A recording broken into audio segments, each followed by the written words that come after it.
Let's get straight to the latest developments in the high north. As of yesterday, January 21st, 2026, the operational picture in the Arctic has shifted pretty dramatically. It's a huge shift. Following those high-level discussions in Davos, President Trump has officially withdrawn the threat of using military force to seize Greenland. A major de-escalation. It is, yeah. I mean, we went from a posture that looked dangerously close to an annexation attempt, something, right out of the 19th century, to a diplomatic reset, all in about 12 hours. But has the underlying friction actually gone away? I'm not so sure. No, I don't think so either. The temperature's dropped, but the intent is still there. Exactly. The intent hasn't changed, just the method. So let's establish the situation report as of this morning. The immediate kinetic threat, that's off the table. Right. The president stated on social media he's ruling out the military option. And simultaneously, and this is the key detail for me, he's canceling the tariff hike on those 8 European nations. The one that was scheduled for February 1st. That's the one. That was the economic artillery being moved into place, and now it's been stood down. It feels like a clear quid pro quo. And we have to look at the actors who facilitated this pullback. You have the president, of course. But the critical intercept seems to have come from NATO Secretary General Mark Rutte. Yes. The intelligence indicates they've agreed on a framework for a future agreement. That's the diplomatic phrase of the day, isn't it? Framework. In my world, that usually means we need time to figure out the logistics because the first plan wasn't viable. Well, before we get into the politics, let's just paint the picture of the terrain here. We're talking about Greenland. Right. To most people, it's a big block of ice on a map. But from a military perspective, this is the ultimate choke point. It anchors the GIUK gap. Greenland, Iceland, UK. And for anyone who doesn't spend their time staring at naval charts, the GIUK gap is. Yeah. It's the doorway. If you can't close that door, Russian submarines have a free run of the Atlantic. It's the barrier between their northern fleet and the American East Coast. Simple as that. Precisely.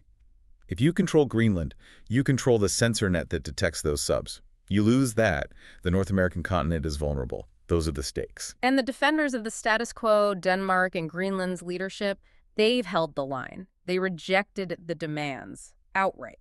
So our mission in this deep dive is to analyze why the administration blinked. We need to look at the operational reality of this proposed buyout, the friction inside the White House, and the strategic cost this has already had on NATO.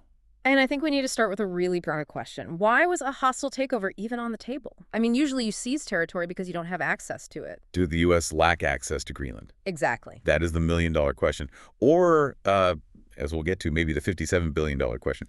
Let's talk about the 1951 Defense Agreement. This is the operating system for the U.S. presence there. It's a treaty between Washington and Copenhagen. It's held for 75 years. And operationally, that treaty is incredibly robust. It gives the U.S. military essentially freedom of access. We're not talking about a small airstrip.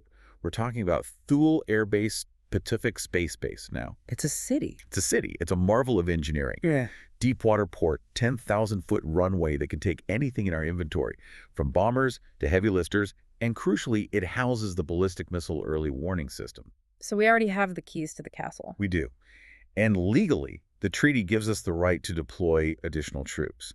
So if the objective is security, the assets are in place. The logistics are established. We don't need to own the deed to land the planes. Which brings us back to the motivation. If you have the military access, why demand the sovereignty? Sovereignty is messy. It's expensive. You're on the hook for healthcare, infrastructure, all of it. The 1951 framework lets us project power without the cost of actually running the place. That's right. And that's where the internal intelligence gets really interesting. It suggests the hardliners in the administration wanted total control to prevent any future denial of service. The fear is that Denmark could, under European pressure, one day just say no. An unlikely scenario, but okay. So let's look at the tactic they floated to get around Denmark. This is, well, it's unconventional. The reports say the president is considering offering every resident of Greenland $1 million. Cash for votes, a direct appeal. A direct economic appeal. But let's actually run the numbers on this. It sounds like a joke, but from a resource standpoint, it's terrifyingly viable. Greenland's population is, what, 57,000 people? Roughly, yeah. So $57 billion. $57 billion. In the context of the U.S. federal budget, Okay. that's a rounding error. We've spent more than that on a single aid package for Ukraine. It's the cost of a couple of aircraft carrier strike groups. Exactly. So for the price of a moderate military program, you could theoretically buy the loyalty of an entire strategic landmass. It's a corporate hostile takeover strategy applied to a country. You're offering the shareholders, the citizens, a massive premium to sell their stock, and you bypass the board of directors in Copenhagen. It's an economic siege. You flood the zone with capital and starve the central government of its legitimacy. Okay, but think about the strategic blowback of that bargain. You are encouraging a population to secede from a NATO ally to join another NATO ally. That fractures the internal cohesion of a partner nation. It's a dangerous precedent. A very dangerous one. You're telling the world that citizenship is just a commodity. And I don't think the U.S. wants to normalize that idea, especially when you have competitors like China with very deep pockets. That's a fair point. If we establish that territory is for sale to the highest bidder, we might not like who shows up to the next auction. But looking at the military posture, this tension has already triggered a response. You're talking about France. I am. France has requested NATO-organized military exercises in Greenland. That is a very clear signal. Paris is telling Washington this is NATO territory, not a real estate listing. They're putting the alliance into the physical space to act as a buffer. And it complicates the battle space hugely. If you have French and Danish troops on the ground, a unilateral U.S. move becomes a nightmare. You can't just push past allied units. No. This brings us to the friction inside the White House. The war room was not unified on this. Not at all. And the fault lines are very telling. The intelligence points to Deputy Chief of Staff Stephen Miller as the main advocate for annexation, even force. The hardliner vector, the take-it faction. Correct. But look who's on the other side. You've got Vice President Vance, Secretary of State Rubio, Tom Dans from the Arctic Research Commission. These are not doves. No, Rubio has been a hawk for 2 decades. But they're pushing for a middle ground. Why? Because they're looking at the operational reality. An amphibious landing in a friendly NATO country is a political suicide mission? They understand you can't fight the geography and the alliance at the same time. They want the access, the resource rights. But they know a forced annexation breaks the military structure of the West. And that's the bottom line. The middle ground faction won this round because the cost of the Miller option, using force, was just too high, especially when the treaty already gives you 90% of what you want. Why burn down the house just to get the keys? Exactly. Okay, let's widen the aperture. I focus on the hardware, you look at the handshakes. From where I sit, the threat was withdrawn. Operation paused. But from a diplomatic view, the damage seems extensive. Extensive is an understatement. I mean, we have to look at this through the lens of soft power. While you were analyzing the ability to take the island, the real battle was in the capitals of Europe. The EU explicitly called the tariffs blackmail. Which, to be fair, is an accurate operational description. It's a compellence strategy. It is, but you generally apply that to adversaries, not allies. You sanction Iran, not Germany, because you want to buy an island from Denmark. Good point. The reversal at Davos suggests that the diplomatic pressure from NATO allies just outweighed the desire for annexation. The administration realized that starting a trade war on February 1st with the very countries we need to deter Russia was not a great idea. You can't fight a trade war on your western flank while trying to pivot to the Arctic. But who came up with this tariff idea in the first place? That appears to be Commerce Secretary Howard Lutnick. The reporting says the idea to weaponize tariffs specifically for the Greenland deal came from his office. And here's the wild part. White House aides were apparently caught off guard. That is a massive red flag, a total breakdown in command and control. It suggests a complete lack of strategic cohesion. You had a tactical weapon tariffs deployed without a clear, integrated strategy from the National Security Council. They fired a shot and then had to scramble when the diplomatic return fire was hotter than they expected. It's the definition of a frantic Ode loop. They skipped the Orient phase. They just acted. And now look at Copenhagen and Nuuk. The sovereignty shield. This has been their most robust defense.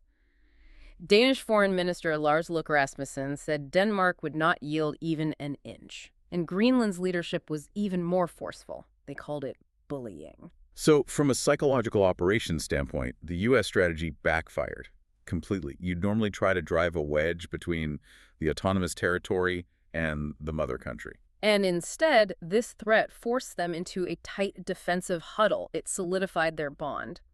But while we're focused on this intra-alliance fight, we have to talk about the opportunist waiting in the wings. The Russian angle. Moscow.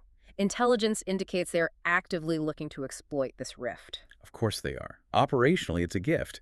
If the U.S. and Denmark are arguing over who owns the runway, they're not watching the GIUK gap as closely. It divides attention. And it's more than just military distraction, it's information warfare. This is gold for Putin. He can go to the global south and say, look at the Americans, they don't respect sovereignty, they treat their allies like real estate. Which is deeply ironic, given Ukraine. It's the height of irony. But in diplomacy, perception is reality. By threatening a NATO ally, the U.S. inadvertently created a massive opening for Russian diplomatic wedges. It disrupts the unified front we need to contain their expansion in the Arctic. We need Denmark's navy, their intel. Alienating them seems, well, counterproductive. Which brings us back to that framework from Root. It's a damage control mechanism. It's an attempt to put the genie back in the bottle and say, okay, we're all still friends here. So, knowing all that, let's pivot to the future, next 6 months. We have the hard power reality and the soft power constraints. How does this play out? I think we can break it down into 3 potential scenarios: the middle ground, the economic siege, and the alliance fracture. Okay, let's start with the most likely one. Scenario 1. The middle ground prevails. This follows the Vance and Rubio logic. In this scenario, the U.S. formally drops the sovereignty claim. No more talk of changing the flag. But, and here's the operational caveat, we aggressively expand military infrastructure under the 1951 treaty. That framework becomes the cover. Right. We pour concrete, extend runways, deploy more sensors. We might even see a permanent rotation of a U.S. brigade combat team to Thule, just framed as NATO protection. It's the face-saving outcome. Trump says he secured the Arctic, Denmark keeps its flag, NATO stays intact. It's the grown-up solution. And the most logical. But we can't ignore the wild card, Scenario 2, the economic siege, the Lutnick and Miller plan. The corporate raiders scenario. Right. The president gets frustrated with the talks and just makes the offer directly to the Greenlandic voters, $1 million per person. That would trigger an immediate constitutional crisis. It would be chaos. You'd force a referendum that Copenhagen has already said is illegal. The populace might vote yes for the money, but the state says no. And then what? Do you send troops to enforce the referendum? That's an invasion of an ally. It's high risk, high reward, but the fallout would be radioactive. Speaking of radioactive fallout, that brings us to Scenario 3, the worst case, the alliance fracture.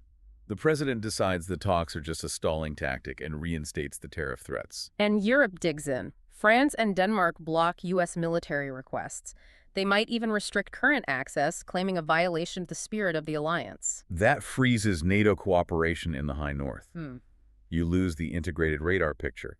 The anti-sub warfare coordination goes dark. Suddenly, the Arctic is vulnerable. That's the scenario where Russia moves from just exploiting the rift to actively encroaching. It creates a security vacuum. And we know vacuums are always filled. If the Western alliance fractures over real estate, our competitors will step right in. Exactly. And that's why this Davos pivot was so critical. It pulled us back from the brink of Scenario 3, but it didn't solve the underlying desire that led to Scenario 2. So, wrapping this up, the threat of force is gone, for now. The operational posture has shifted from conquest to coercion. We're using money instead of Marines, but the objective is the same. Control. The intent to control the Arctic is absolute. The method is the only thing that's changed. The administration views the Arctic not just as a security zone, but as an asset class. But it leaves us with a lingering question for you to consider. If the United States is willing to threaten economic warfare blackmail, as the EU called it, against a NATO ally like Denmark to get territory, what signal does that send to our adversaries? If we treat our friends like acquisition targets, do we have any friends left when the real fight starts? Something to think about as you watch the news from the high north. Stay critical.